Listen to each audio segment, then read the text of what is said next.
সকল বন্ধুদের পিঠে পার্বণের শুভেচ্ছা জানিয়ে আজকের ভিডিওটি শুরু করছি। নমস্কার। আজকে একটি অতি পরিচিত রেসিপি নিয়ে এসেছি, সরু চাকলি। নরম তুলতুলে অতি সুস্বাদু এই সরু চাকলি পিঠে বানানো যেমন সহজ, তেমনি এটা তৈরি করতে সামগ্রীও লাগে খুবই সামান্য। এই পিঠে কিন্তু আতপ চালের থেকে সিদ্ধ চালে বেশি ভালো হবে, নরম হবে। আমরা নিয়ে নিচ্ছি পাথর প্রতিমার দুধের সর চাল। আর আমরা ব্যবহার করছি জাঁতায় ভাঙা কলাইয়ের ডাল, বিউলির ডাল। খুব ভালো করে ধুয়ে ভিজিয়ে বেটে নেওয়া হয়েছে এই চাল আর ডাল একত্রে। এতে দিয়ে দিতে হবে সামান্য একটু লবণ।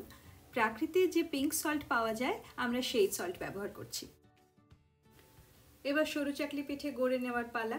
এর জন্য আমরা আমাদের প্রাকৃতিক দোকানে যে তিলের তেল পাওয়া যায় তা ব্যবহার করছি।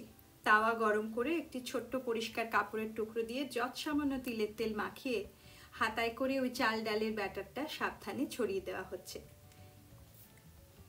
খুব সাবধানে এটা করতে হবে, যাতে কোনোভাবে খোঁচা না লেগে যায় বা মাঝখানে কোনো ফাঁক না থেকে যায়। এবার মাঝারি আঁচে এটা একটুক্ষণ তৈরি হবার সময় দিতে হবে। এভাবে যখন ধার থেকে খুলে আসতে থাকবে, আমরা বুঝতে পারবো যে আমাদের সরু চাকলি পিঠে তৈরি হয়ে গেছে।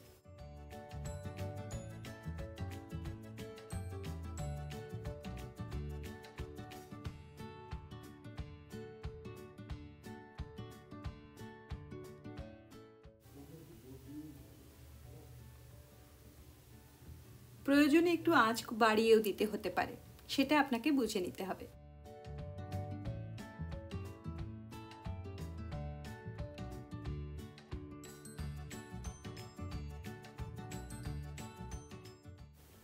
নরম তুলতুলে সাদা ধবধবে ধোঁয়া ওঠা সরু চাকলি পিঠে আমাদের তৈরি হয়ে গেছে। আমরা এটা খেজুরের ঝোলা গুড় দিয়ে খাবো, যা আমাদের প্রাকৃতিক বিপণিতে পাওয়া যায়। অনেকে আবার তরকারি দিয়েও খান।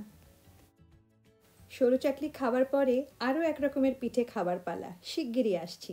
নমস্কার।